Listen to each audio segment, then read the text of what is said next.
दास के भीतर बड़ी भक्ति होती है, बड़ी शक्ति होती है, लेकिन वो उसे प्रकट नहीं करता है। राम उसको नहीं बचा सके, लेकिन राम के दास तुलसी के राम ने उनको बचा लिया। जब हमारे भीतर परमात्मा के प्रति ऐसा भाव, ऐसी भक्ति, ऐसा समर्पण जब जग जाता है, तो उसके बाद जीवन के सारे दोष धीरे धीरे अपने आप मिटते चले जाते हैं।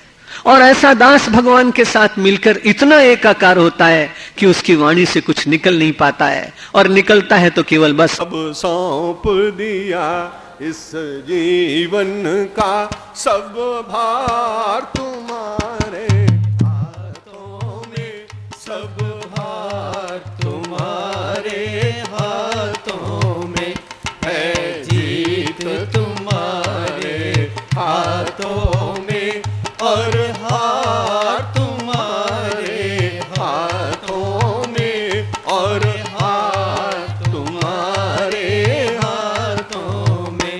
मेरा निश्चय बस एक यही, एक बार तुम्हें पा जाऊं मैं, एक बार तुम्हें पा जाऊं मैं।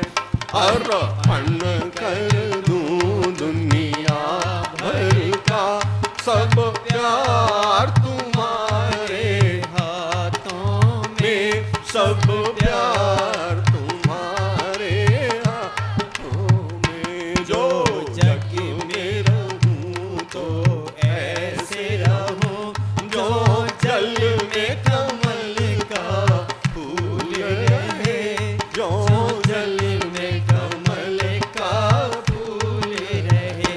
मेरे सब गुण दोष समर्पित हो, करतार तुम्हारे हाथों में, भगवान तुम्हारे हाथों में।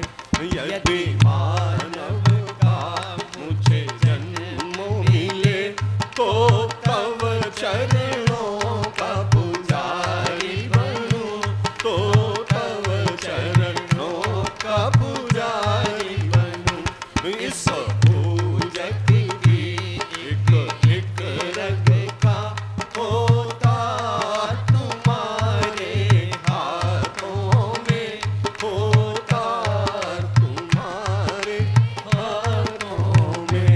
जब जब संसार का कैदी बनूं, निष्काम भाव से कर्म करूं, निष्काम भाव से कर्म करूं।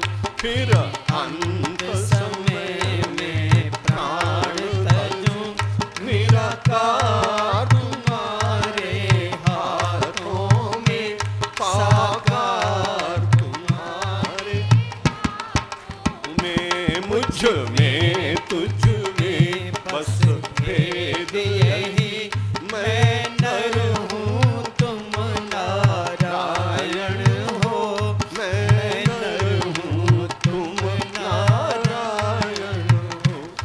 मैं हूँ संसार के हाथों में, संसार तुम्हारे हाथों में, संसार